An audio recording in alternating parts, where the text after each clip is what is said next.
It's an enormous summer transfer window at Liverpool this summer after the big drop-off in the league to finishing 5th outside the Champions League places, the endless pursuit of Jude Bellingham only for him to turn around and be like, nah.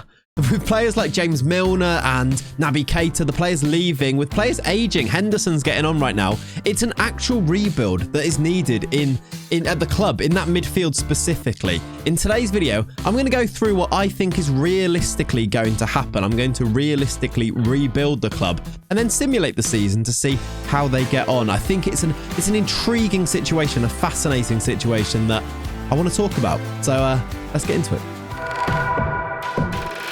Hello, welcome back to the channel. Transfer silly season has completely engulfed me. I am constantly refreshing Twitter, looking out for transfer news, especially about my team, Liverpool. So I was going to wait to do these types of videos, my realistic rebuilds over the summer, where I look at which players each club needs, sign them, and then see how they do in FM. It's a really fun way of talking about the summer transfer window. So there's going to be loads more like this coming up, but I couldn't wait anymore. I'm going to dive in with my team, Liverpool. There is so much to discuss about Liverpool's summer transfer window that I just want to get it done and talk about it. It might change because these links to all of these players, they seem to change at the drop of a hat, don't they? So the players that I linked today might happen, they might not. I'm going to do it though as realistically as I possibly can, starting at this point here. What I've done is I've loaded in an up-to-date database in FM23 that has Liverpool finishing in the correct position. In 5th, the Premier League table is as it looks right here, look. So we're working with a realistic starting point. I'm going to go and try and sign the players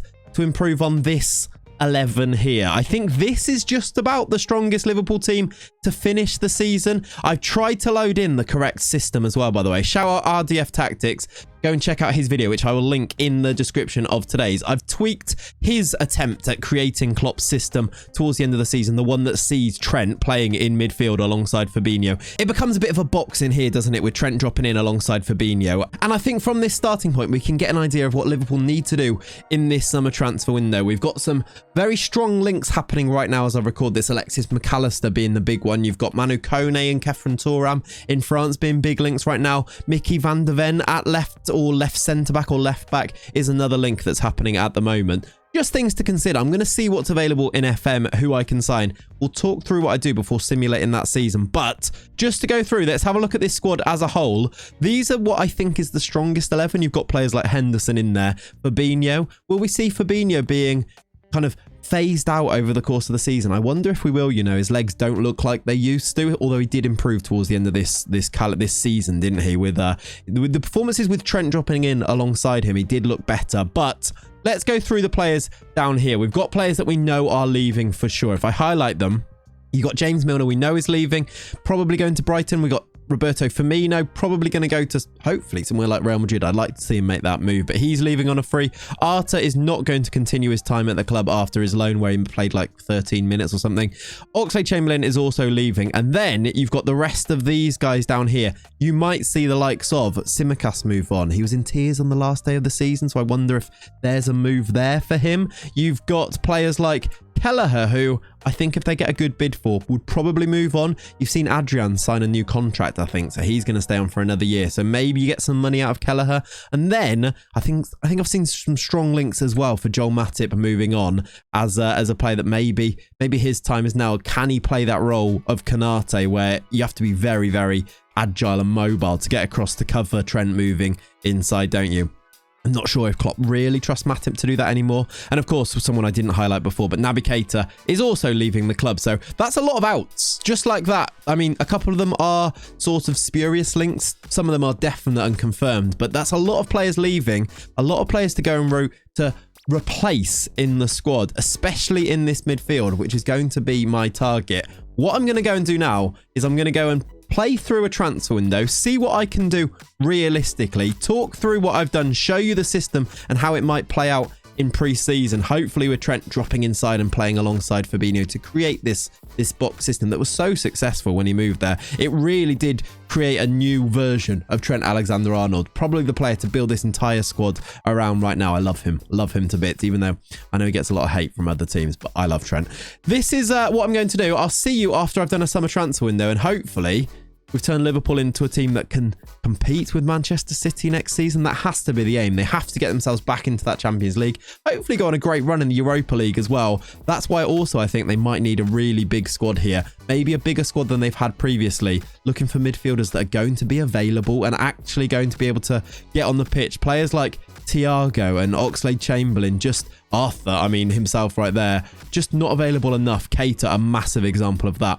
I think that's what Klopp's going to want to fix this summer. I'll see you after I've done some business, and hopefully you like what I've done, and we'll go from there. Just to interject, by the way, sorry to do this, but if you really like this as an idea for a video, I'm going to do plenty more over the course of the summer, looking at probably your club and whether or who I think they're going to sign and who they're going to sell over this transfer window. If you like this and you want to see more, please do subscribe to the channel.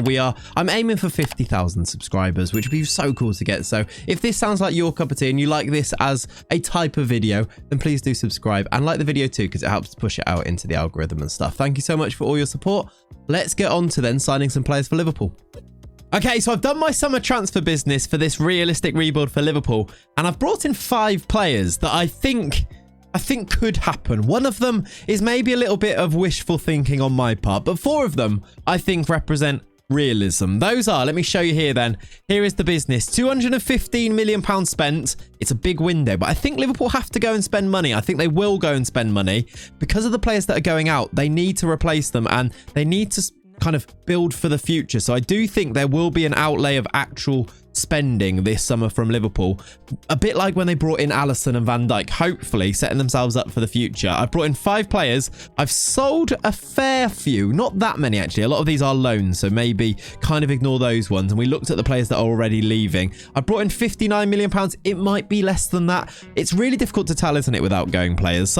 It feels like your team never sells players for as much money as you think they should be worth, but it looks like you can buy them. It's a bit confusing sometimes. So maybe look at the prices on these players with a bit of a pinch of salt, but we'll go through those in a second. Let's start with the incomings, and I will then show you them in the tactic, how I think they might set up over the course of the season, how the squad might develop and change over the course of the season, and we'll simulate the season too to see how they actually go and play and how they do. Let's start at the top. 2 big midfielders that are really heavily linked right now as I record this. Manu Kone from Gladbach in Germany, about £25 million. The price, €30 million, feels like value for money to me, which is why I think Liverpool might move with this one, which is why I think they might try and do both. And it feels a little bit greasy to go and sign Kone and Thuram, which we'll look at in a second. But because of the money, because if you compare it to the price of players like Mason Mount, who's now was heavily linked to Liverpool and I think would have been a good signing for Liverpool, but looks like he might be off to Manchester United now as I record this, for what would be probably more than both of these together. I think that's why Liverpool have changed their tact a little bit and are going to go for possibly both of these midfielders. Manu Kone, if we start with him, you can see why they want a midfielder like this. I think physical presence in that centre of the park for Liverpool has been something they've really lacked this year. They've had players like Fabinho, who has really struggled. He used to be called the Octopus because he would do about 3 jobs all in one. They used to have Gini Wijnaldum, who has been missed, hasn't he, in that midfield? And then since changing to the new system with Trent coming inside, they've looked a lot better. Curtis Jones has done a great job on that left-hand side of the 3. I think you can see why Manu Kone might be a player that they would go and target, why I would love them to go and sign him this summer. Potentially to come in as a Fabinho replacement, maybe playing in that 6, but I think he could play in the other roles as well. I think with Kone, I think we might see him not play as many games at the start and then transition to being a starter by the end of the season. I think, and this might upset some Liverpool fans, I think we might see Fabinho start the season as the 6. It's just a little inkling that I've got. Kone, though, I can see why they want to bring him in. 6'1", very physical, alongside another monster in there. Kefren Thuram, 6'4", both of them 22 years old. You see why this would be building for the future. For about £80 million for the both of them, I think it's great business, really exciting business too. Thuram is 6'4". He is maybe a little bit more progressive going forwards. You can see him carrying the ball forwards and getting himself towards the other box, box to box in there, which I really like him. I like the way that I like the potential that he offers, and I can see. I mean, I'm excited about potentially signing him too. I think he will maybe play when I set up the team in the tactic, maybe further forward, maybe that Curtis Jones role on the left, or maybe Mac Allister will go there. Someone will come on to. Maybe he'll play the Henderson role, which might need to be adjusted slightly if Thuram was to go and do that. But 6'4", I think it's something that Klopp will be looking for, a bit of physical presence in the midfield. These two, really, really exciting signings. Alongside the one that is probably the most progressed at the moment, that looks closest to being completed, Alexis Mac Allister, World Cup winner. I feel like we're going to hear that quite a lot, aren't we? But looks like he's going to move on from Brighton, and Liverpool look like his most likely destination. Really like him. I feel like maybe this is a lazy comparison, but I feel like Klopp wants to make Mac Allister his Ilkay Gundogan. I see so many similarities between the two of them. There is a lot of differences too, and I really, really like him as a player. Very, very clever player. I was watching back his footage from the World Cup final, and he was just having a lovely time out there. He's turning around, he's in the corner, he was working his way out of there. He's so good on the ball. His passes under pressure, which I think is something that Klopp might look at, by the way. And this is maybe, if you look into the stats in this, Mac Allister's really good under pressure. Curtis Jones is Liverpool's best player in terms of completing passes under pressure. I think Mac Allister might come in and do that role on that left-hand side of the three. And he could definitely fill in. He reminds me a bit of Wijnaldum with a few other attributes to his game. The one thing I will say is he's not lightning quick. Is that something we're going to miss? Is that something that I feel like Liverpool's midfield felt slow at times this season? So maybe that's a little minor con, but we'll see how he goes with it. But I'm excited about this one. Should be around £55 million. Fabrizio Romano keeps talking about the fact that it's going to be less than 60 million, which I think is great value. Again, another reason why you might see Liverpool turn their attention away from players like Jude Bellingham and how much money he would cost, whether they had the choice to turn their attentions away or whether Jude just wanted to go to Real Madrid, which is probably more likely. But Mac Allister, if he's willing to join a team that's not in the Champions League, I think that would be smart business. And those are my three midfielders. I think three midfielders is about right. If you're replacing Oxlade-Chamberlain, Naby Keita, James Milner, there's actually not a lot of minutes in those three. Milner played the most out of the three of them and was mainly as a substitute. Keita doesn't play that much football because of his injuries. Ox again with his injuries too. So we're replacing three midfielders going out, but all players that hopefully are going to be reliable and beefs out the squad, which you might need with a Europa League run coming up this season.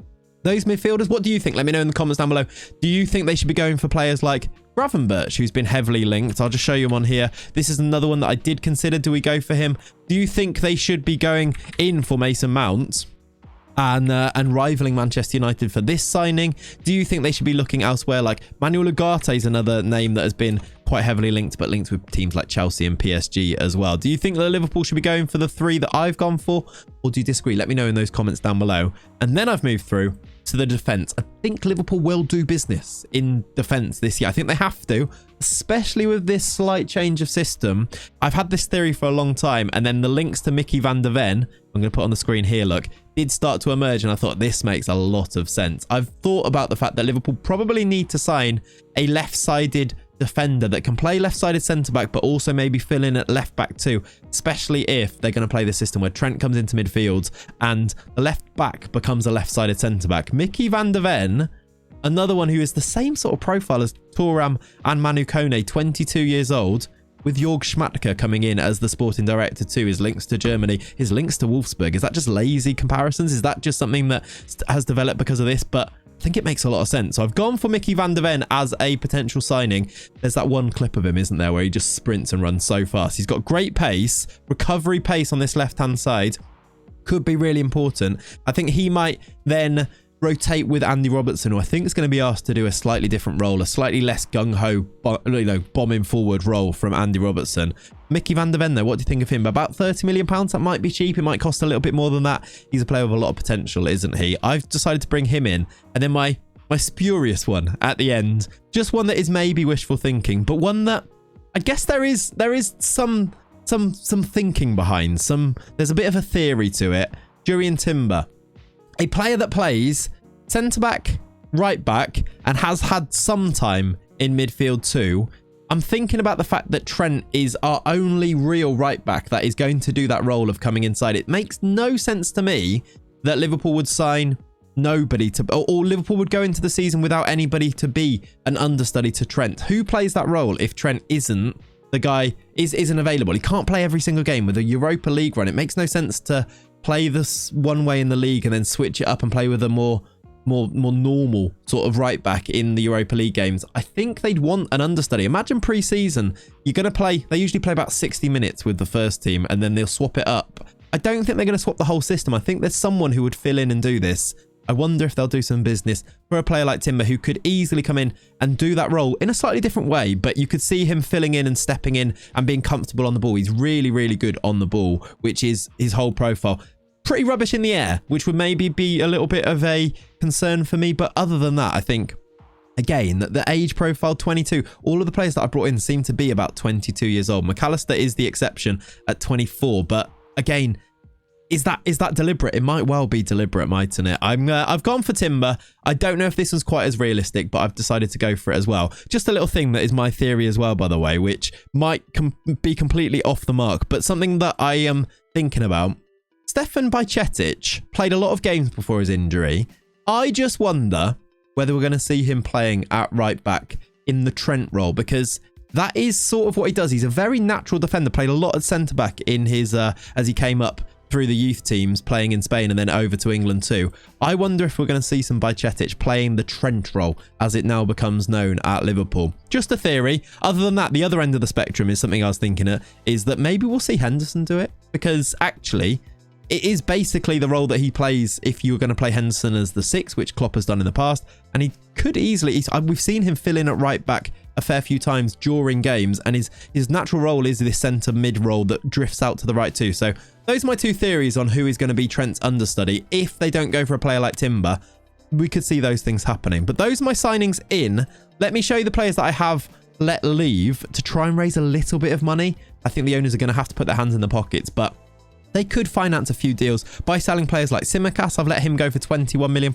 Again, it might be less than that. It might be more than that. Who knows? He's gone to Juventus for 21. Kevin Kelleher, I've let go to Brighton for £17 million. I do just wonder if that last game of the season, playing him in that one, could have been just a reward to give him a game, you know, because he's been a really good understudy and they didn't quite have the cup runs this year.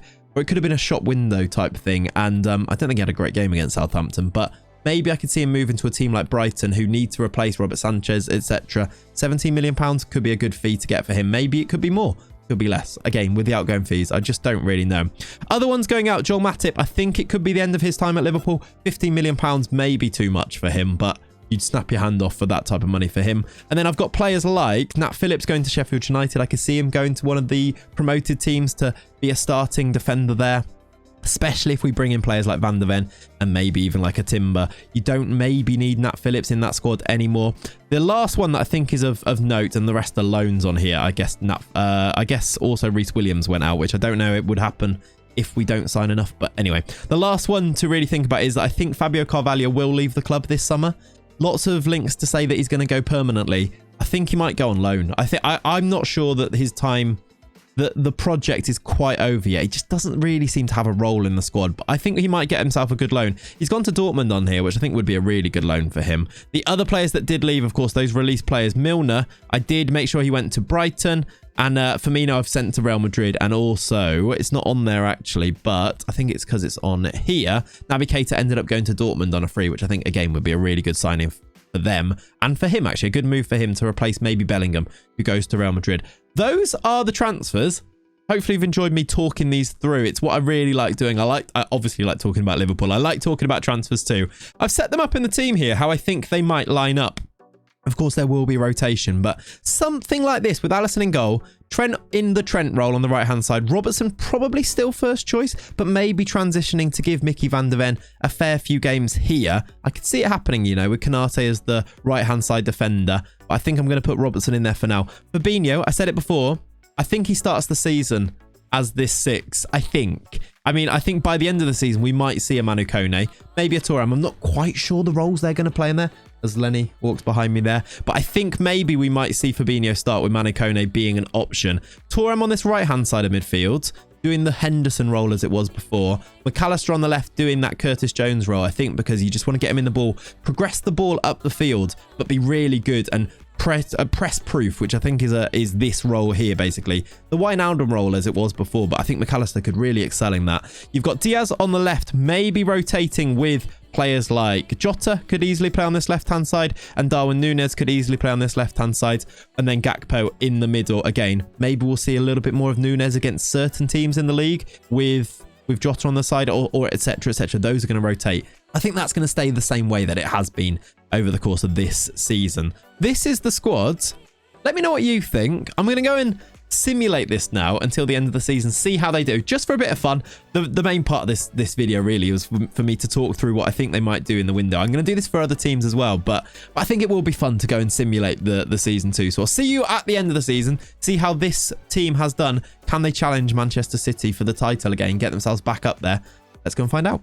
And there we go, simulation complete, and Liverpool have won the league. They're back. They've managed to hit that 90-point total that is seemingly the aim. If you're going to win the league, you're going to need to hit 90 points these days with Man City. They hit 91, and they've beaten United in second. Spurs came third, and City were all the way down in fourth, actually, only on 73 points. But this Liverpool team, and I've put the players who played most of the games in here, and with the simulation, they did switch up who the starters were. But you can go through and see that Alisson played all the games in goal. Trent had a very good season at right back in this role where he's inverted. He got 14 assists from in there. Obviously, a lot of those will be set pieces as well, but pretty good. Konate, Van Dijk, Robertson, and then in front of those, Fabinho played the majority of games, 42 games. There were some starts for Manu Kone, 5 starts, 16 appearances. Scored 5 goals. I think he probably played a bit further forward as well in that one. But it was Thuram mainly at right central midfield. He played 45 games.